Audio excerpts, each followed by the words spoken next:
కామారెడ్డి జిల్లా బీబీపేట మండల కేంద్రంలో ఈ రోజు బీజేపీ మండల అధ్యక్షుడు అల్లం ప్రవీణ్ ఆధ్వర్యంలో విలేకరుల సమావేశం ఏర్పాటు చేయడం జరిగింది. ఇందులో భాగంగా వారు మాట్లాడుతూ నిన్న కాంగ్రెస్ నాయకులు మీడియా సమావేశం ఏర్పాటు చేస్తూ తమ నాయకుడిని తక్కువ చేసి మాట్లాడారని, దాన్ని ఊరుకునేది లేదంటూ ప్రతి ఒక్క ఆధారంతో మా నాయకుడు మాట్లాడతాడు అంటూ ఎటువంటి అనుచిత వాక్యాలు మా నాయకుడిపై చేసిన వారందరినీ మా నాయకుడికి క్షమాపణ చెప్పాలంటూ ఈ సందర్భంగా వారు మాట్లాడారు. ఈ కార్యక్రమంలో బీజేపీ మండల కార్యవర్గం పాల్గొన్నారు. కామారెడ్డి జిల్లా బీబీపేట మండల కేంద్రంలో ఈ రోజు బీజేపీ మండల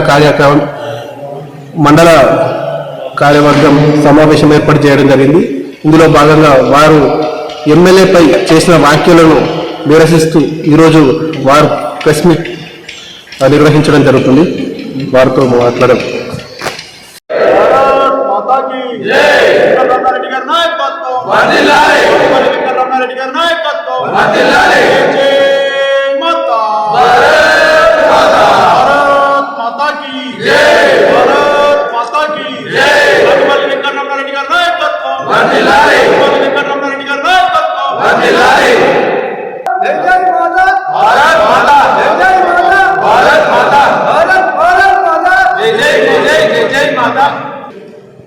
భారతీయ జనతా పార్టీ బీబీపేట మండల నాయకులకి అందరికీ నమస్కారం.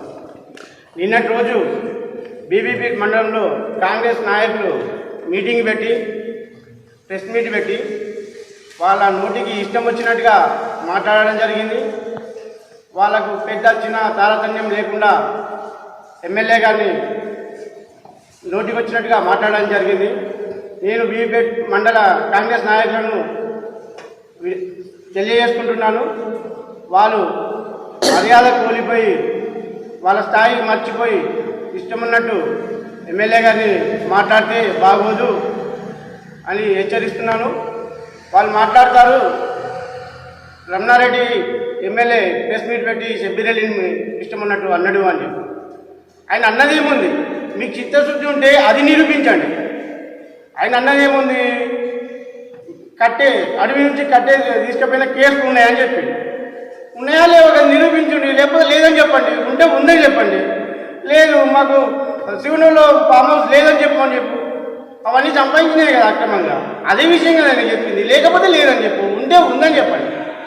కానీ మీరు నిజాన్ని కప్పిపుచ్చడం కోసం నోటికొచ్చినట్టు మాట్లాడితే బాగుండదని చెప్పి ఖబర్దార్గా వాళ్ళను హెచ్చరించడం జరుగుతుంది.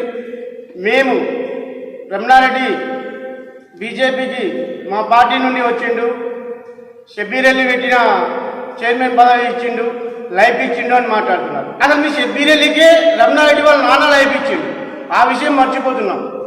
రమణారెడ్డి వాళ్ళ నాన్న నుంచి రమణారెడ్డికే రావాలి మీ కాంగ్రెస్ లెక్కలో తీసుకుంటే, వారసత్వం అనుకుంటే. కానీ ఇక్కడ వారసత్వం కాకుండా షబ్బీరెల్లికి రమణారెడ్డి గారి నాన్నగారు దేమే రాజరెడ్డి గారు లైఫ్ ఇచ్చిండు, ఆ విషయం మర్చిపోతున్నారు. అన్న షబ్బీరెల్లికి అవకాశం వచ్చినా నిబద్ధతని పనిచేసిండు, షబ్బీరెల్లి వెనుక నిలబడ్డాడు. కానీ షబ్బీరెల్లి మాత్రం రమణారెడ్డికి యాంటీ చేసిండు, వెన్నుపోటే పోచిండు. ఆ విషయాన్ని రమణారెడ్డి గారు చెప్పిండు. నిజమా కాదా అది నిరూపించుకోమని చెప్పండి. అంతేగాని ఇష్టమున్నట్టు మాట్లాడితే బాగోదు, వాళ్ళకి హెచ్చరిస్తున్నాం. ఏదంటే వ్యక్తిగత విషయానికి వస్తారు. రమణారెడ్డి నువ్వు పార్టీ మారలేదా అని మాట్లాడతావు. పార్టీ మారితే ఏదో బీపం టికెట్ తీసుకొచ్చుకొని ట్రీట్మెంట్గా రెడీగా ఉన్న పార్టీలోకి వచ్చి ఆయన గెలిచి ఎమ్మెల్యే కాలేడు. బీజేపీలోకి వచ్చిందంటే బీజేపీ అట్టడుగు స్థానాన ఉన్న కామారెడ్డిలో అట్టడుగు స్థానాన ఉన్నా అని అందరం ఎక్కిచ్చిండు. ఆయన వచ్చి వ్యవస్థను నిర్మాణం చేసుకుండు, కార్యకర్తలను పెంచుకుండు, జనాల్లోకి వెళ్ళిండు, జనాల మన్నన పొందిండు. ఆ తర్వాత ఎమ్మెల్యే బేషరత్గా కామారెడ్డిని కాషాయమయం చేసిండు. రమణారెడ్డిని ఏమన్నా మేము ఊరుకునేది లేదు. రమణారెడ్డి మాకు అన్న, మా అన్ననంటే మాత్రం మర్యాద ఉండదు. రమణారెడ్డి చేసిన తప్పేదని ఉంటే నిరూపించండి. దానికి ఎప్పటికీ మీకు సమాధానం ఇవ్వడానికి మేము సిద్ధం. మీకు చేతగాని పని మళ్ళీ ప్రెస్ మీట్ పెట్టి మీ ఇష్టం ఉన్నట్టు మాట్లాడతామంటే కుదరదు. మీరు కాన్వాయిస్ తెచ్చుకోండి, నేను మాట్లాడతాను. మీరు అద్దంటే ఊరుకుంటున్నా ఏంది? రమణారెడ్డి ఎందుకు వద్దనుకుంటున్నావు తెలుసా? కాన్వాయిస్ జనాలు అన్న దగ్గరికి వెళ్ళాలంటే, జనాలు అన్నని కలవాలంటే, వాళ్ళ సమస్యలు చెప్పుకోవాలంటే పక్కన నాయకులు ఉంటే వాళ్ళు 300 పద్ధతి అవుతుందని చెప్పి డైరెక్ట్ జనాలను కలవడం కోసం కాన్వాయ్ ఎండ తీసుకొచ్చుకోవట్లేదు. ఈరోజు ఏ ఊరైనా సరే సామాన్య రైతు లాంటి వాళ్ళు సామాన్య వ్యక్తి రమణారెడ్డిని కలుస్తున్నాడు, ఎమ్మెల్యేని కలుస్తున్నాడు, మాట్లాడుతున్నాడు అంటే అందుకు కారణం రమణారెడ్డి ఇచ్చే అవకాశం, కార్యకర్తలు చూపించే విధానం. అన్న చెప్తాడు, అది మీకు అర్థం కాదు, అన్న చెప్పే విధానం. నేను పార్టీ మండల శాఖ బీపీపేట శాఖ ఆధ్వర్యంలో రమణారెడ్డి గారిపై అనుచిత వ్యాఖ్యలు చేయడం జరిగింది. వారు రమణారెడ్డి గారు తన సొంత నిధుల గురించి మాట్లాడడం జరిగింది. వారు 150 కోట్ల దాని గురించి వాళ్ళు అడగడం జరిగింది. ఆయన 5 సంవత్సరాల్లోపు చేస్తారని చెప్పి ఆ రోజే హామీ ఇచ్చారు. వీళ్ళు స్టేట్ పార్టీ నుంచి వచ్చే 6 గ్యారెంటీలు కూడా ఇంతవరకు అమలు చేయలేకపోయారు. ఇందిరమ్మ ఇళ్ళని పెట్టిరు, అందులో కూడా వాళ్ళకే ఇచ్చుకొని అన్ని విధాలుగా తూట్లు పడవడం జరిగింది. వాళ్ళు ఇళ్లను పార్టీ కార్యకర్తలకి ఇవ్వడం జరిగింది. ప్రతి ఊర్లో ఫస్ట్ అందరికీ ఇందిరమ్మ ఇళ్లను ఇస్తున్నామని చెప్పారు. ఆ పార్టీల పరంగా చూసి వాళ్ళకి సంబంధించిన పార్టీలకు ఇచ్చుకోవడం జరిగింది. ఎవరికి కూడా వాళ్ళు చెప్పారు ఏదే విధంగా అంటే వికలాంగులకు కానీ వితంతువులకు కానీ ఫస్ట్ ఇస్తామని చెప్పారు ఇందిరమ్మ ఇల్లు. వీళ్ళు ఇచ్చిన దానిలో వాళ్ళు ఒక 10% కూడా లేరు ఇప్పటికైతే. మొత్తం ఇచ్చినామంటారు కానీ వాళ్ళ పార్టీలకు సంబంధించిన ఇవ్వడం జరిగింది. కాంగ్రెస్ పార్టీ వాళ్ళు చేసిన అనుచిత వ్యాఖ్యలకు మేము చర్చలకు సిద్ధంగా ఉన్నాం. మా ఎమ్మెల్యే గారిని కాటిపల్లి వెంకటరమణారెడ్డి గారిని తీసుకొని రానికి మేము సిద్ధంగా ఉన్నాం. దీనిపై చర్చలకు మీరు రెడీ అని మేము అప్పుడు ఎక్కడికంటే అక్కడికి రానికి మేము సిద్ధంగా ఉన్నామని హెచ్చరిస్తున్నాం. మళ్ళీ ఒకసారి ఇటువంటి అనుచిత వ్యాఖ్యలు చేస్తే ఊకోమని చెప్పి మరి మేము తెలియజేస్తున్నాం. మండలాల్లో కానీ విలేజ్లలో కానీ తిరోదీయమని చెప్తున్నారు కదా, ఖచ్చితంగా మా నాయకుడిని తీసుకొని వస్తాం ఇక్కడికి. మీ నాయకుడిని మీరు తీసుకొని రండి. ఖచ్చితంగా ఏదైనా సరే చర్చలకు మేము ఏడ కూర్చున్నామంటే అక్కడ కూర్చున్నాం, ఎక్కడంటే అక్కడ మేము చేసేందుకు రెడీగా ఉన్నాం. మళ్ళీ ఒకసారి మా నాయకుడిని విమర్శిస్తే విడిచిపెట్టేదే లేదని మేము మరీ హెచ్చరిస్తున్నాం. చెప్తున్నా, రమణన్నను అన్నాయమిస్తాం, మమ్మల్ని కూడా తమ్ముడు అన్నాయమిస్తాడు. తుత్తులంగా రమణ సైనికులము, కుటుంబ సభ్యుల వాళ్ళకి వస్తే భారతీయ జనతా పార్టీ అంటే కుటుంబం. రమణన్నకు తమ్ముళ్ళమన్నా, రమణన్న అభిమానులం. తొత్తులను మాట్లాడితే మా కార్యకర్తలు ఇన్ని రోజులు ఉపయోగపడిరన్నా. మా ఎమ్మెల్యే గారు ఎన్నడో చెప్పారు, మీరు ప్రెస్ మీట్ పెట్టద్దు, మీకు అవసరం లేదు, మీ పని మీరు చేసుకుని జనాలు ఉన్నారు, జనం ఇబ్బంది పడదు, మనం చేయబడి జనం ఇబ్బంది పడదు, మనం గెలిచినాం. జనానికి ఇబ్బంది, ఎలాంటి ఇబ్బంది జరగదు. అభివృద్ధి ఏందో దానికోసం ఏదన్నా ఇబ్బంది లేకుండా దాని విషయంలో పబ్లిక్ రూమని చెప్పినన్నా. ఈ ప్రెస్ మీట్ ఇప్పుడు కాదు, మీరు ఎప్పుడైతే బీవీపేటలో ప్రెస్ మీట్ మొదలుపెట్టారో అప్పుడే పెడితే మీరు ఇంతవరకు ప్రెస్ మీట్ పెట్టే ఆలోచన మీకు రాకపోతుంది. ఎందుకని ఆయన వాళ్ళని ముడితే వాళ్ళు ఆగిరాను ఆయన లెక్కన ఉంటుంది. రానా ఇప్పుడు చెప్తున్నాం అభివృద్ధి. ఇప్పుడు జూనియర్ కళాశాల ఉంది కదా బీపీలో మండలంలో, ఇప్పుడు కిరాయి దాంట్లో ఉంటుంది కదా, దానికోసం స్థల కేటాయింపు కోసం ఎక్కడ మాట్లాడదామో అఖిలపక్ష సమావేశం నువ్వే ఏర్పడి, నేను కాలేజీ కోసం అది కూడా కొట్టినా ఇది కూడా కొట్టినా అని చెప్తావు కదా, రా ఏరికో సమయం నువ్వు చెప్తావా, లేకుంటే మండల అన్ని పార్టీలకు సంబంధించిన ఇదే జూనియర్ కళాశాల సహాయ సమితి ఉంది వాళ్ళతో చెప్పిస్తావా? మా పార్టీ కార్యకర్తల నాయకులు తీసుకోవడానికి మేము సిద్ధమే. మిగతా పార్టీలు మీ పార్టీ నాయకులు తీసుకోవడానికి మేము సిద్ధమా?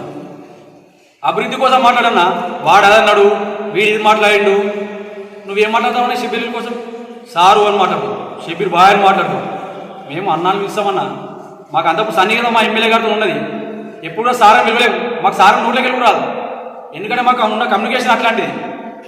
అన్నాన్ని సంబోధిస్తాం, తమ్ముడాన్ని సంబోధిస్తాం, లేకుంటే పేరు పెట్టి సంబోధిస్తాడు. ఇంకొకసారి మా నాయకుడి మీద ఆవకొచ్చేపు చేసిన ఊరుకొని లేదు. ఇంకో నాయకుడు మాట్లాడతాడు, ఘోషణ కొడతావా? అయితా నీతోని అవుతుందా అంటున్నా. దావస చూద్దాం, ఖచ్చితంగా వచ్చే రోజు ఖచ్చితంగా సోషల్ మీడియాలో ఇన్ఫర్మేషన్ ఇస్తాం. నీ దమ్ముంటేరా ఇంటికి కూడా మీకు ఉంది అయ్యేది. ఏడికి లక్షం ఇలా నీ స్థాయి పెరగగానే ఏది మాట్లాడుతున్నావు? సోయుందా కొంచెమైనా? 2004 అనేది చరిత్ర ఏంది? అంతకు నువ్వు ఎక్కడున్నావు? ఇప్పుడు ఏముండి మాట్లాడుతున్నావు? ఏదో ఒకసారి ప్రజల సహకారంతో గెలిచి ఒకసారి పదవి ఉండి తర్వాత పార్టీలో ఉన్న నాయకులు పట్టుకొని చేసి ఇంకో పదవికి వస్తే అయిపోయినా పెద్ద లీడర్లు. మళ్ళీ రావాల్సింది ఇక్కడికి. ఎన్నో ఉంటుంది ఈ పదవి, 5 సంవత్సరాలు కావచ్చు. తర్వాత ఎక్కడ? తర్వాత ఏది మాజే కదా. ఇప్పుడు గతంలో ఉన్న అంతా మాజీలే కదా. అరే చెరువు కోసం కొట్లామన్నా మేము. కరోనా టైంలో కూడా రామరెడ్డి సార్ ఇంటి కాడ రామరెడ్డి సార్ని పట్టుకొని ప్రతి గ్రామాన్ని పోయి చెరువు కోసము ప్రెస్ మీట్ పెట్టాము. మొన్న చెరువు కోసం ఒక నాయకుడు మాట్లాడాడు, చెరువు కోసం మీరు వేసిందేమోనా? మేము కూడా ఉన్నామన్నా చెరువు విషయంలో. బుంగవాడిది పూర్శగ్రామంలో మేము కూడా ఉన్నాం, మీకంటే ముందు మేమున్నాం అన్న. అక్కడ మా బులా మేము ఉన్నాం. గ్రామ పంచాయతీ సిద్ధరామని అడగండి ముందేవాళ్ళు కాదన్నా. దాని బిల్లు విషయం ఇంతవరకు క్లారిటీ ఇవ్వకపోతే అన్న, నువ్వు తప్పు వేయకపోతే వల్ల తప్పు అయినప్పుడు నీకు చెరువు విషయంలో బిల్లు విషయంలో తప్పు వేయలేవు. 10 రూపాయలు వచ్చినా 5 రూపాయలు వచ్చినా ఏం వచ్చినావు? డాక్టర్లో డీజిల్కి ఇచ్చినావా? వాళ్ళ ఓనర్లకు పైసలు ఇచ్చినావా? జేసీబీలకు ఇచ్చినావా? అవన్నీ పక్కన పెడితే ఆఫీసర్ వచ్చినప్పుడు ఇరిగేషన్ ఆఫీసర్ వచ్చినప్పుడు కట్ట మీద అందరు ఉన్నారు. అదొక వీడియో రిలీజ్ చేసుకుంటే నేనేమన్నా తిన్నా నాకు బిల్లు వేస్తాంటి తినడానికి నీకెందుకు భయం అన్నా? దాని బిల్లు ఏదైనా వచ్చి ఉంటే గ్రామ సభలు పెట్టు. ఇంత ఫండ్ వచ్చింది, ఇది ఖర్చు పెట్టినా ఇది ఉన్నది. ఇంకా ఉప్పరపల్లిలోకైనా చెరువు కోసము మట్టి కొడదామని చెరువు మీద ప్రేమతో వచ్చిందన్న గుండె కొడతా చనిపోయాడు. ఆర్థిక సహాయం ఏమైనా వేసిరా అన్న మనకు? అట్లాంటివి ఉండే మనకు. అట్లాంటి ఆలోచనలు ఉండే అట్లా మాట్లాడదు. మాట్లాడితే పర్సనల్ టార్గెట్ చేస్తాం అన్న. ఇప్పుడు చెప్తున్నామన్నా వ్యక్తిగతంగా మాట్లాడదామంటే వ్యక్తిగతంగా మాట్లాడదాం, కానీ మాకు ఆలోచన లేదు. ఇది రాజకీయ క్షేత్రం, ప్రజాక్షేత్రం ఉంటున్నాం కాబట్టి రాజకీయ కోణంలో మాట్లాడుకుంటున్నాం. కానీ ఇంకొకసారి మా నాయకుని కావచ్చు, మా కార్యకర్తలు కావచ్చు, ప్రజలను కావచ్చు, ఎవరిని ఇబ్బంది పెట్టినా ఊరుకుని లేదు. ఇందిరమ్మ కమిటీ చేసుకున్నా నీ ఇంట్లో ఆధార్ కార్డు తీసుకొచ్చిస్తే ఇందిరమ్మ ఇల్లు సాంక్షన్ అవుతుందా? సెక్రటరీతో నాకు ఫోన్ చేపిస్తాను. నేను కూడా ఇందిరమ్మ ఇల్లు కట్టుకుంటున్నా, గవర్నమెంట్ స్కీమ్ ఉంది, నీ ఇంటిగా ఇస్తలేవు. అది బరాబర్ ఎలిజిబుల్ ఉన్నా నీ ఇల్లు కట్టుకుంటున్నావు, నీ ఇంటిగా ఇస్తలేవు. సుధార్ రమేష్ ఇంట్లో ఇవ్వాలి, ఇస్తే ఆధార్ కార్డు ఇస్తేనే అది ఎలిజిబుల్ అవుతుంది అంటావు. నేను మాట్లాడదామని వచ్చినా మరి ఎందుకోసమని అట్లా కాదు అని మాట్లాడదు. కొంచెమైనా ఆలోచన ఉండాలన్నా. ఇవాళ ఈ పార్టీలో ఇల్లు ఉన్నోళ్ళు లేరా? బీపేట్ల ఇంకా ఇతర స్థలాలు ఉన్నోళ్ళు లేరా? వాళ్ళు ఇల్లు కట్టుకోలేరా? వాళ్ళకి ఇయ్యలేవా? వాళ్ళు ఎలిజిబుల్ అసలు ఇందులో పిల్లలకు వాళ్ళు ఎలిజిబుల్ అయ్యాలి చూద్దాము. ఎలిజిబుల్ కోసం నాకు ఎవరైతే ఇల్లు కావాలి, ఇల్లు మొత్తానికి లేని వాళ్ళు, కనీసం నివసించడానికి బరాబర్ లేని నిరుపేద కుటుంబాలు ఎంతమంది రేపు పూత చిట్టా తీద్దామా? దీనికోసం సిద్ధమా? మాట్లాడుతున్నా 100 ఉన్నాయి, అవన్నీ మాట్లాడాల్సిన అవసరం లేదు. అభివృద్ధి కోసం ఏం మాట్లాడదామో రండి, ఏం చేద్దామో రండి. ఇంకొక ఏదైతే మొన్న మున్సిపల్ ఎన్నికల చైర్మన్ ఎన్నికల తర్వాత శబరిరెడ్డి గారు ఉత్సవాలు జరుపుకునే క్రమంలో ఆయన మతి భ్రమించిందా లేకపోతే వాళ్ళని చెప్పినా తెలియదు, కానీ అది ఉత్సవాలు జరుపుకోవాలన్న అనవసరంగా ఎమ్మెల్యే మీద కామెంట్ చేయడం వల్ల ఎమ్మెల్యే గారు ఆయన ఏదైతే అడిగిన ప్రశ్నలు ఏవైతే ఉన్నాయో శబరిరెడ్డి గారు అడిగిన ప్రశ్నలకు సమాధానం చెప్తూ నువ్వు ఏం చేసినావో, నీ వల్ల నేను ఎంత లాస్ అయిన విషయం చెప్పడం జరిగింది. నేను చెప్పిన దాంట్లో ఏమైనా తప్పు ఉంటే నువ్వు ఏడికి పిలిస్తే ఆడికి వస్తా, అన్నిటికీ సాక్ష్యాధారాలు ఉన్నాయి, తీసుకొని వస్తా అని చెప్పడం జరిగింది. అంతేకాకుండా దుర్దర్శన్ క్యాడర్ ఏదైతుందో మేము ఆల్రెడీ నమ్మి మోసపోయినాము, మీరు కొత్తోళ్ళు వచ్చారు, జర పెద్ద మనిషితో జాగ్రత్తగా ఉంటుంది అని చెప్పిండు. వాళ్ళందరూ ఉన్నారు, కైలాసీనాథ గురించి చెప్పాడు, పల్లరాజన్న గురించి చెప్పాడు, ఇంకా చాలా మంది గురించి చెప్పిండు. అందరూ జాగ్రత్త అని చెప్పిండు. బట్టు కోశయ్యకి ఇంత అన్యాయం జరిగిందో చెప్పిండు. అన్ని విషయాలు సవివరంగా. అందులో ఏమన్నా మీకు అనుమానం అనిపిస్తే స్థానిక నాయకులు కానీ కాంగ్రెస్ నాయకులు మీ లీడర్ పోయి అడుగు. ఏమన్నాడు? దొంగ సారా కాసిండు అని అన్నాడు. కాయలు ఏదైనా సారా కాసిన జీతం ఉన్నా అని చెప్పాను. అంతే కదా ముచ్చట. లేదు కట్టె వ్యాపారం చేసినాము అన్నారు, దొంగ కట్టె వ్యాపారం కేసు అన్నాడు. లేదు నేను కూలి పనికే పోయినా అని చెప్పాను. లేదు ఇంకా ఈ పని చేసినా అని చెప్పాను. అడుగురు కదా మీ సార్ అంటారా, సాయం అంటారా, ఏమంటారో. మేమైతే మేము మా ఎమ్మెల్యే కానీ అన్నానే పిలుస్తాము, ఆయన కూడా అన్న అంటారు, లేకపోతే తమ్మి అనే పిలుస్తారు, అంతకు మించి వేరేది ఉంటుంది. అది అడగకుండా మీరు ఏదో మాట్లాడితే ఊరుకునే ప్రసక్తే లేదు. ఇంకోటి అదే ప్రెసిడెంట్లో ఇంకో విషయం కూడా చెప్పాడు. నేను 40 సంవత్సరాల నుంచి నా మీద మరక లేదు, మచ్చ లేదు అని చెప్పేసి. అసలు మరక మచ్చ అంటేనే సిగ్గుపడ్డాయి నేను చూస్తే. నువ్వు అసలు కామారెడ్డి ముద్దు బిడ్డ అని చెప్పేసి కొన్నావు. కామారెడ్డి ముద్దు బిడ్డవు కాదు, కామారెడ్డి కత్తిపోట్ల బిడ్డవు. కత్తిపోట్ల కారణం నువ్వు గెలిచిన 2004, అంతకుముందు ఎప్పుడు గెలిచినావు నాకు తెలియదు, కానీ 2004లో ఒకసారి గెలిచినప్పుడు కామారెడ్డిలో ఎన్ని మతకాల్లో లాగాయి, ఇంతమంది దాడులు జరిగినాయి. మీ మాఫియా, నీ తమ్ముడు, నువ్వు 6 మెన్ కమిటీ 4 మెన్ కమిటీ ఎంత వసూలు చేసిరో అవన్నీ వివరాలు మా అన్న దగ్గర ఉన్నాయి. అవన్నీ నిరూపిస్తాను. నీకు దమ్ము ఉంటే అది కాదు, నా దగ్గర ఏం లేదు అని చెప్పి తీసుకుని వచ్చి నిరూపి. నేను వైఎస్ఆర్ క్యాడర్లా నేను ద్వితీయ నాయకుడిని, నేను ఏం చెప్తే అది ఉంటుండే అన్నాను. నువ్వు ద్వితీయ క్యాడర్ అయితే అప్పుడు మేము విద్యార్థి నాయకులుగా ఉన్నాము, తెలంగాణ యూనివర్సిటీ కావాలని చెప్పేసి అన్ని రాజకీయ పార్టీలు అన్ని విద్యార్థి సంఘాలతో ధర్నా మేము చేస్తే తెలంగాణ యూనివర్సిటీని కామారెడ్డికి ఎందుకు తీసుకురాలి? ఆల్రెడీ ప్లేస్ ఉంది, డిగ్రీ కాలేజీలు ఉన్నాయి, అవన్నీ ఉన్నాయని చెప్పి మొన్న నువ్వు చెప్పినావు కదా, వైఎస్ఆర్ మంత్రివర్గంలో 2వ నెంబర్ ర్యాంక్ ఉన్న వ్యక్తిని అని చెప్పేసి. మరి 2వ నెంబర్ ర్యాంక్ ఉన్న వ్యక్తిని డిజిటల్కి ఎందుకు తెలంగాణ యూనివర్సిటీ ఇంకెందుకు రాదు? అదే క్రమంలో ఎన్నిసార్లు మేము రోడ్ల మీద కలిసి స్కాలర్షిప్ చెల్లించాను. ద్వితీయ నాయకుడు 2వ నెంబర్ రాష్ట్రంలో ఉన్న వ్యక్తి స్కాలర్షిప్ అని చెల్లించాను. ఇట్లా చెప్పుకుంటూ పోతే శబరిరెడ్డి జీవితం అనేది మచ్చలతో మాయలతో ఉన్నటువంటి జీవితమే. ఆయన మొత్తం అన్యాయమే, ఆయన చేసే మొత్తం అదే పని. కాబట్టి దాన్ని సాక్ష్యాధారాలతో సహా నా దగ్గర ఉన్నాయని చెప్పేసి మన స్థానిక ఎమ్మెల్యే రమణారెడ్డి అన్న గారు చెప్పింది. దానికి ఏమైనా ఉంటే అభ్యంతరాలతో చెప్పురే. మీరు ఒక్కరు వస్తారా, శబరిరెడ్డి గారు మీరు వేస్తారా, లేకపోతే మీకు ఆనందం తోలుకొని వస్తారా, ఎవరిని తోలుకొని వస్తారో మీ ఇష్టం. మా అన్ననైతే ఒక్కడే వస్తాడు. ఆయన వచ్చి ఆయన 1000 మంది వచ్చిన ఆయన సమాధానం చెప్తాడు, అన్నిటికీ ఆధారాలు ఆయన చెప్పడం జరిగింది. అంతేకాకుండా దానికి కింది స్థాయి నాయకులను రెచ్చగొట్టి నిన్న ప్రతి మండలంలో ప్రెస్ మీట్లు పెట్టేసి ఈ ప్రెస్ మీట్లు పెట్టే నాయకులు ఒకసారి ఆలోచన చేసుకోవాలి. నిన్న మన స్థానికంగా మన డీటెయిల్లో ప్రెస్ మీట్లు పెట్టి మాట్లాడలేదు. ఏమని మాట్లాడతారు? షెబ్బిరెడ్డి రమణారెడ్డి శిష్యుడు అని చెప్పి. షెబ్బిరెడ్డి రమణారెడ్డి శిష్యుడు కాదు, షెబ్బిరెడ్డికి గురువు అలా నాన్నగారు కేఆర్ రాజరెడ్డి. ఆ విషయం మీకు కేపీ రాజరెడ్డి ఆ విషయం మీకు తెలియదు. కావాలంటే మీకు సార్ చెప్పకుండా అప్పటికి ఉన్న వాళ్ళు ఉన్నారు. ఆయన దగ్గర రాజరెడ్డి గారి దగ్గర శిష్యరికం షెబ్బిరెడ్డి చేసినప్పుడు ఉన్న వాళ్ళు కూడా కామారెడ్డి ఉన్నారు, వాళ్ళని పోయి అడుగుతారు. అంతేకాకుండా ఎప్పుడు చూసిన ఆల్రెడీ ఒక 100 సార్లు బహిరంగంగా రమణారెడ్డి అన్న గారు చెప్పారు. ఏదైతే ఎమ్మెల్సీ విషయంలో ఆల్రెడీ 100 సార్లు ఎప్పుడు ఏది ఉన్నా సరే అని చెప్పి మళ్ళీ నేను స్థానిక నాయకులు కూడా ప్రెస్ మీట్లో అదే విషయం మాట్లాడతారు. పార్టీ మీద వాడతా పాస్వర్డ్ అంటారు కదా, అట్లా మళ్ళీ వీళ్ళు అదే పదం వాడతారు. మీకు ఇప్పుడు మీ పార్టీలో ఉన్నాడు రంజిత్ రెడ్డి, కాంగ్రెస్ పార్టీలో ఆ విషయం కూడా చెప్పిండు. కేసీఆర్ చెప్పిండు, కేటీఆర్ అందరూ ఎవరికి ఇచ్చిండు, ఎవరు ఎదురు ఖచ్చితంగా సాక్ష్యాధారాలు ఉంటే తీసుకోవాలని దాంట్లో ఏది కంటే అడిగని చెప్పి గుడికి పోదామా మసీదు పోదామా ఏదో చెప్పాడు. ఆ పని అడుగురు కదా అన్న, మరి అన్నదే గట్టిగా మాట్లాడుతుండు మీ సాయబు ఈ అడుగురి మరి నిజంగా అది ఉందా లేదా కరెక్ట్ అడుగురి అడిగితే చెప్పాడు కదా. అది కాకుండా వేరే ఏదో విషయాలు చెప్పడం జరుగుతుంది, అది కరెక్ట్ కాదు. అంతేకాకుండా మీరు ఇంకో నాయకుడు మాట్లాడతారు, స్థానిక నాయకుడు, మీరు దాడులు చేయమని చెప్పేసారు. దాడులు చేయమని చెప్పి మా అన్నగారు చెప్పలేదు. ఇప్పటిదాకా మనం ఓపికతో ఉన్నాము, మనం వాళ్ళు ఏ తప్పు చేసినా కూడా భరించుకుంటున్నాము. ఇక్కడ నుంచి మనం అట్లనే ఉంటే చేతగాంతనం అనుకుంటున్నారు. కాబట్టి వాళ్ళ మీరు అవసరంగా నా దగ్గర కూడా వీడియో ఉంది, అన్న మాట్లాడి షార్ట్ వీడియో ఉంది, సోషల్ మీడియాలో చెప్పిండు. మనం న్యాయం వైపు ప్రజల వైపు ఉండి పోరాడడం, దానికి ఎవరన్నా ప్రజలకు ఇబ్బంది కలిగినట్టు ఎట్లా అట్లా సమాధానం చెప్పి చేతితోటి నోటితోటే అని చెప్పింది తప్ప ఎవరిని అట్లా చేయమని చెప్పేసి దాడులు చేయమని రెచ్చగొట్టాడు. దాడులు చేసే సంస్కృతి రమణారెడ్డిది కాదు, బీజేపీ పార్టీది కాదు, కార్యకర్తలకు అట్లా చెప్పదు. ఇంకో విషయం, ఈ అభివృద్ధి విషయాన్ని చేస్తాం. మీరు ఏమని చెప్పారు? 150 కోట్లతో చేస్తారు, 100% 150 కోట్లతో అభివృద్ధి చేస్తారు. ఫస్ట్ ఎవరు ఏమున్నా సరే ఆయన సొంత నిధులతో ఆయన ఆస్తులు అమ్ముకొని గుళ్ళకు గోపురాలకు కుల సంఘాలకు ఇచ్చింది. అంతేకాకుండా మన బీబీపేట మండలంలోనే అలాంటి కళాల కోసం అని చెప్పేసి కుజాల్పూర్లో స్థల సేకరణ జరిగింది. ఆ విషయం మీకు తెలుసు. స్థల సేకరణ జరిగి ఏదైతే మీరు రాజకీయాన్ని లేకపోతే అధికారాన్ని ఉపయోగించుకొని సిస్టమ్ వ్యతిరేకంగా పోవడం ఉండదైనది. నేను ఎమ్మెల్యేనైనా సామాన్య పౌరుడైనా ఏదైతే సిస్టమ్ రూల్స్ అండ్ రెగ్యులేషన్స్ ఏమో ఆ దాంట్లో ఉండాలని కలెక్టర్ దగ్గర అప్లై చేసినాము. మీరు అధికారాన్ని ఉపయోగించి దుర్వినియోగం చేసి అవి ఆపుతారు. కాబట్టి ఏదైనా సరే ఇంకా 2 రోజులు లేట్ అయినా సరే ఖచ్చితంగా రైతులకు ఫస్ట్ అందుబాటులో కళాలు తీసుకురావాలని ఆయన బలంగా సంకల్పంతో ఉన్నాడో అది తీసుకొని వస్తాడు. ఏదైతే మాట ఇచ్చిందో మాట తప్పేది ఉండదు. ఉన్న ఆస్తులు మొత్తం అమ్ముకోనైనా సరే చేసేందుకు సిద్ధంగా ఉన్నాడు. ఆయన కావాల్సింది పూరెస్ట్ ఆఫ్ ద పూర్కు రీచ్ కావాలి, ప్రతి ఒక్కరు మంచిగా ఉండాలనేది ఆయన సంకల్పం.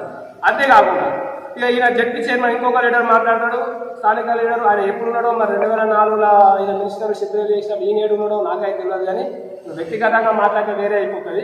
కాబట్టి ఒకసారి మన స్థాయిని చూసుకొని విమర్శించాలి. మేమైతే షెబ్బిరెడ్డి మినిస్టర్ ఉన్నప్పటి నుంచి అయితే నేను ఉన్నా, విద్యారంగ సమస్యల మీద ఉన్న ప్రతి విషయం తెలుసు. నాకు నిన్న మొన్న వచ్చి నాయకులు వీళ్ళేం మాట్లాడుతారు, జడ్పీ చైర్మన్గా నువ్వు చేసింది ఆఫీస్కి పోతే అన్నీ తెలుసని మేము కూడా పోతాం ఆఫీస్లో ప్రతి జడ్పీ చైర్మన్గా వెంకటరమణారెడ్డి గారు చేసిన పరిపాలన స్వర్ణయుగంతో పోల్చవచ్చు. ఎందుకంటే ఏదైతే లిక్కరు ఎంఆర్పీ రేట్లకు ఇక్కడ స్టార్ట్ చేస్తే రాష్ట్ర వ్యాప్తంగా ఎంఆర్పీ రేట్లకు లిక్కర్ చేయడం చెప్పినది. లిక్కర్ సిండికేట్ ఎంత ఒత్తిడి చేసినా అప్పుడు మినిస్టర్ తోటి శ్రీనివాస్ తోటి కానీ ఇప్పుడు నువ్వు అయినా షెబ్బిరెడ్డితో కానీ ఎంత ప్రెషర్ చేసినా లొంగకుండా లేదన్నా అది ఖచ్చితంగా ఎంఆర్పీ రేట్లకు తీయాల్సిందే అని చెప్పింది. అంతేకాకుండా అప్పుడు ఇసుక మాఫియా బాన్స్వాడ కానీ ఆ ఏరియాలో ఉన్న ఇసుక మాఫియా ఎదుర్కొన్నారు. అదే షుగర్ ఫ్యాక్టరీలు ఎవరైతే రైతులకు ఇన్ టైంలో పేమెంట్ చేయగా రైతులకు ఇబ్బంది పెడితే జడ్పీ చైర్మన్గా ఆయన చేసిన పని రైతులకు న్యాయం చేస్తుంది. ఇట్లా చెప్పుకుంటూ పోతే 100 ఉన్నాయి. జడ్పీ చైర్మన్గా ఆయన చేసింది ప్రతి ఒక్క చరిత్రే. రమణారెడ్డి అనేది ఒక చరిత్ర. కాబట్టి మీరు ఏదో మాట్లాడుకుంటే సగం నాలెడ్జ్ సగంతో చేసిన అవసరం కూడా అప్పుడు జడ్పీటీసీలకు అప్పుడు మినిస్టర్లను వ్యతిరేకించి డైరెక్ట్ జడ్పీటీసీలకు సుమారు 50 లక్షల వరకు ఒక పేమెంట్ అటు ఇటు ఉంటే చెప్పలేం, కానీ 50 లక్షల జడ్పీటీసీలకు డైరెక్ట్ ఫండ్ ఇచ్చిన మొట్టమొదటి జిల్లా పరిషత్ చైర్మన్ వెంకటరమణారెడ్డి. కరప్షన్ ఉండదు అన్న ఉద్దేశంతో టీచర్ల బదిలీలు రోష ప్రకారంగా పైరోలు చేసి ముమ్మలు చేస్తే ట్రాన్స్పరెన్సీగా టీచర్ల బదిలీలు రాత్రి ఒకటే ట్రాన్స్ఫర్ చేసినటువంటి వ్యక్తి జిల్లా పరిషత్ చైర్మన్ ఎవరైనా ఉన్నారంటే కాటిపల్లి వెంకటరమణారెడ్డి గారు. ఇవన్నీ తెలియకుండా ఏ చరిత్రలో ఉండే ఆయన గురించి ఏం తెలియకుండా మంచిగా ఏదో మాట్లాడాలి, మా సాహెబ్ దగ్గర మేము పేరు ఉండాలని చెప్పేసి మాట్లాడితే మీకు పేరు వస్తుందా రాదా తెలియదు, కానీ ప్రజలలో మీ సార్తో పాటు మీరు కూడా చూడమవుతారన్న విషయం తెలియజేస్తుంది. ఇక అంతేకాకుండా ఇక స్కామ్ల గురించి ఇట్లా మాట్లాడితే చెప్పలేము. ఇక గవర్నమెంట్ ఇంకో లీడర్ మాట్లాడతాడు, గవర్నమెంట్ అధికారులను బట్టలు కూడా ఒకటి అన్నాడు అని చెప్పి అతను లీడర్ అట్లా అన్నాడు కూడా. ఎంత పెద్ద అధికారులైనా సరే, ఎంత పెద్ద చిన్న అధికారులైనా సరే అన్నాన్ని పిలుస్తుంది, సారాన్ని పిలుస్తుంది, అంతే తప్ప ఎవరైతే ఈ 2 సంవత్సరాలు మనం ఓపికతో ఉన్నాము ఇంకా చెప్తే కూడా మీరు మారతలేరు, ఇక మారకపోతే మీరు అదే పద్ధతి చేస్తే నా పద్ధతిలో నేను చేయాల్సి వస్తే, ఎవరైతే తప్పు చేస్తారో, ప్రజలను పీడిస్తారో, లంచాలకు చేస్తారో, సిస్టమేటిక్ ఉండరో, గీత ఎవరైతే దాటుతారో ఇప్పటిదాకా చూస్తూకున్నాగా ఇక ఊపుకునేది లేదు, తప్పు చేసిన శిక్షలు తప్పవు అని చెప్పింది తప్ప అంత మించి ఏం లేదు. ఇంకొక నాయకుడు మాట్లాడుతుంది, ఎమ్మెల్యే అంటే తండ్రి లాంటి వాళ్ళు 100% ఈ నియోజకవర్గానికి పెద్దన్న పాత్ర పోషించి పెద్ద కొడుకు లెక్క తండ్రి లెక్కుండి తప్పుగా పోతున్నా శబిరెల్లి గారు మీరు అట్లా వేయకండి, అట్లా మాట్లాడడం కరెక్ట్ కాదని సరి చేసినాక ప్రెస్ మీట్ వచ్చి చెప్పిండు. ఇప్పుడు శబిరెల్లి తప్పు చేసిన సరి చేయాల్సిన బాధ్యత కూడా కాన్స్టిట్యూన్సీ ఎమ్మెల్యే గారి బాధ్యత ఉంది కాబట్టి శబిరెల్లి గారు మీరు అట్లా చేయకుండా అని చెప్పిండు. చెప్తే అది కూడా మీకు తప్పు వచ్చింది. అట్లా చేస్తాడు మా సార్ అట్లనే చేస్తాడు, మా సార్ అట్లనే తప్పు చేసి అట్లనే చేసుకోరు, అన్ని ఇష్టం ప్రజలు మీకు గుణపాఠం చెప్తారు. అదే నిన్న ఆయన ఎన్ఎస్ఏ లీడర్ ఉన్నాడు సందీప్, ఇష్టం వచ్చినట్టు మాట్లాడుతున్నాడు. ఆయన ఏదో ఒకటి ఆ ఎన్నికల అప్డేట్లు నా దగ్గర కూడా మొత్తం మీ శబిరెల్లి 2014, 2004, 2009 అప్డేట్ మొత్తం ఉంది నా దగ్గర. ఇప్పుడు నేను డౌన్లోడ్ చేసిన ఏదో ఎన్నికల కమిషన్ వచ్చి తీసుకొని వచ్చి అసలు ఇంకోటి ఏంటంటే ఆ నాయకుడికి తెలియదు ఐటీ రిటర్న్కు ఎన్నికల అప్డేట్కు తేడా తెలుస్తలేదు. 4,50,000 రూపాయలు నీకు ఐటీ రిటర్న్ చూపించింది ఎట్లా చేస్తారంటే దానికి లెక్క ఉంటుంది. ఆయన అప్డేట్లలో ఇచ్చిండు. ఆయన ఏమన్నాడు, చిరాస్తులు స్థిరాస్తులు ఉంటాయి, చిరాస్తులు స్థిరాస్తులు. ఆయన స్థిరాస్తులు అమ్మి 150 కోట్ల రూపాయలు అయినా సరే అమ్మి నేను కాన్స్టిట్యూన్సీ డెవలప్మెంట్ చేస్తాను అని చెప్పాను. ఎవరెవరైతే మాట్లాడారో అందరి వీడియోలు అందరికీ చూసిన బిగ్నూరులో అయితే వాళ్ళు ఎంఎస్ఎల్ కంపెనీలో పనిచేస్తారా, లేకపోతే సూపర్వైజర్ చేస్తారా, ఏం చేస్తారో తెలియదు. అందులో లాజింగ్ చేసుకోవాలి, కామారెడ్డికి రావాలి, ప్రెస్ మీట్ పెట్టాలి, ఫోటో దిగాలి, పోవాలి. ఆ ఊర్లో ఏం జరుగుతుంది, స్థానిక సమస్యల మీద మాట్లాడడం కూడా చేసి ఉంటుంది. శబిరెల్లి దగ్గర మంచి పేరు తీసుకోవాలి. ఈయన చెప్పిండు లైబ్రరీ చైర్మన్ ఏమని, నాకు ఇచ్చాను కోచ్ ఇచ్చాను నేను సహకరించాను అని చెప్పేసి మళ్ళీ ఇద్దరి మధ్యలో ఏం రాజేయదు. ఇలా మళ్ళీ నేను అన్నా నీ వైపులో ఉండాలి నిరూపించుకునే కోసం ఆయన చేస్తుంది. అదే కామారెడ్డి కౌన్సిల్ను ఎట్లా చేసుకున్నా నీకు తెలిసింది. ఇట్లా చెప్పుకుంటూ పోతే ఇది ఉంది. మీరు ఒక మాట అన్నారు కదా, కామారెడ్డిలా ఎమ్మెల్యే రమణారెడ్డి చేసి ఏం చేసిండు అని, ఏం చేసిండనే నేను చెప్తాను, కళ్ళ కనిపించినట్టు చూపిస్తాం కూడా. ప్రభుత్వ పథకాలు మీరేం తీసుకొచ్చలేదు, దాని సొంత నిధులతో డెవలప్మెంట్ చేస్తున్నాం. గుళ్ళకి ఇచ్చిండు, గోకాలకు ఇచ్చిండు, స్కూళ్ళకి ఇచ్చిండు, అన్నిటికీ చేస్తుంది. అంతేకాకుండా పరిపాలన పరంగా ఏం మారిందో కూడా చెప్తాం. ఇలా వర్తక సంఘాల దగ్గర పైసలు వసూలు అయిపోయింది, చామర్ ఆఫ్ కామర్స్ దగ్గర వసూలు అయిపోయినాయి. మీరు లాస్ట్కు పండ్ల బంధం దగ్గర వసూలు చేశారు. అవన్నిటి ఎవరైతే వ్యాపారస్తుల దగ్గర పైసలు అడగడం అనేది బంద్ చేయించారు. ఏదైతే మున్సిపల్లో ఏదైతుందో మున్సిపల్ మొత్తం సెట్ చేసి ఎక్కడ కూడా ఒక రూఫ్ కూడా లేకుండా చేసింది. ఈ సామాన్యులకు అందుబాటులో చేసినారు కదా. ఒక సామాన్య ప్రజలు ఏం కోరుకుంటారండి, వాళ్ళకు ఉండే చిన్న చిన్న సమస్యలు నాయకుల దగ్గర డైరెక్ట్గానే మాట్లాడుకోవాలి, నా బాధ చెప్పుకోవాలనుకుంటాడు. ఇవాళ క్యాంప్ ఆఫీస్లో ప్రజల ఇంటి దగ్గర తీసుకొచ్చిన నాయకుడు ఎవరైనా ఉన్నాడంటే ఇవాళ ఇప్పటి వరకు అది రమణారెడ్డి గారు. ఏ పార్టీ ఉండదు, ఏ లేకుండా సమస్య ఉందని పోతే అది ఏ పార్టీ వాళ్ళైనా సరే, ఎంత పెద్ద నాయకుడు అయినా సరే పోతే డైరెక్ట్ పోయి సమస్య సాల్వ్ చేసుకుంటాడు, మాట్లాడుతాడు, అక్కడ నుంచి డైరెక్ట్ పనేది. అది ఎప్పుడైనా మీ జీవితంలో వేసినా మీతో అవుతుందా? ఇప్పుడు కూడా సీఎంఆర్ఎఫ్ కానీ లేకపోతే ఇంకా వేరే చెట్లు కానీ ఎల్ఓసీలకు కానీ పైసలు తీసుకొని ఏం చేస్తున్నారు, మొత్తం సాక్ష్యాధారాలు ఉన్నాయి, అవి ఫోన్పేలు చూపిస్తాయని చెప్పింది. ఇవన్నీ వదిలేసి గుమ్మడికాయల దొంగ నేను కాదు నువ్వు నన్ను అడిగిన దొంగని మీరేందుకు పూజలు అనుకుంటున్నారు? ఇవన్నీ వేసుకొని ఇంకో లీడర్ మాట్లాడతాడు. ఈడ ప్రెస్ మీట్ పెట్టినప్పుడు ఏం మాట్లాడలేదు, కామెంట్ పోయి మాట్లాడతాడు. నేను హిందువుని కాదా, నేను బొట్టు పెట్టుకున్నా, నువ్వు చెప్పినావు నువ్వు హిందువు కాదని వాడు అన్నాడు. నువ్వు బొట్టు పెట్టుకో అని చెప్పి రమణారెడ్డి గారు అన్నాడు చెప్పిందా? అందరు హిందువులే అండి. ధర్మం వైపు ఎవరు మాట్లాడుతారు, ఎవరు చూస్తారో చెప్తారు. బీజేపీ వాళ్ళు ఒక్కలే హిందువులు అని, బీజేపీ వాళ్ళు ఒక్కరు అందరు హిందువులే. ప్రతి ఒక్కటి ధర్మం వైపు ధర్మం కోసం మాట్లాడేవాళ్ళు ఎవరంటే ప్రజలు ఆలోచిస్తారు. కానీ ప్రతిదానికి ఇంకోసారి కూడా ఏదైనా రాజకీయ విషయాల్లో హిందుత్వాన్ని తీసుకొచ్చి మాట్లాడితే బాగుండదు. ఇది మీకు హెచ్చరిస్తుంది. ఇట్లా చెప్పుకుంటా పోతే వీళ్ళ మొత్తం అదే శబిరెల్లి జీవితం ఎంతుందో వీళ్ళకి వాళ్ళు అంతే ఉన్నారు. మీరు చేయాలి. నేను కైలాసి నాన్న మున్సిపల్ చైర్మన్ ఉన్నప్పుడు చూస్తున్నాను. నాకు తెలిసేది ఆయన వీడియో ఒకటి నాకు కరెక్ట్ దొరకలేరు. మాట్లాడిందట, ఆయన మాట్లాడగానే ఇది వరకు లేదు, మొన్ననే మాట్లాడింది. నువ్వు చైర్మన్ ఉన్నప్పుడు ఏనాడు ఒకసారి మాట్లాడు, డిసిసి ప్రెసిడెంట్ ఉన్నాడు ఏనాడు మాట్లాడు, శబిరెల్లితో అనగానే వచ్చి మాట్లాడు. నువ్వేం మాట్లాడుతున్నావు నీకోసము, నువ్వేం చేసినావు, నువ్వు చైర్మన్ చేసి కౌన్సిలర్ ఓడిపోయావు. నీ రాజకీయం ఏందో నీ లెక్కేందో అర్థమవుతుంది. కాబట్టి ఇది వీళ్ళతో పాటు స్థానిక నాయకులు కూడా చెప్తున్నాం. ఇంకో మాట అన్నారు, రా ఎమ్మెల్యే తిరగని అంటారు. లేదా మీరేమన్నా మీ శబిరెల్లి నిజాం నవాబ్ అనుకుంటున్నారు, అందరు రజాకారులు అనుకుంటున్నారా? ఎట్లా అసలు ఏమో రజాకారుల పాలన చేత ఎత్తుకోవడం, లేకపోతే రజాకారుల ఊళ్ళ మీద వాడు తిరుగుని దోసుకొని చేయడం మీ నాయకుడు చెప్తున్నారు.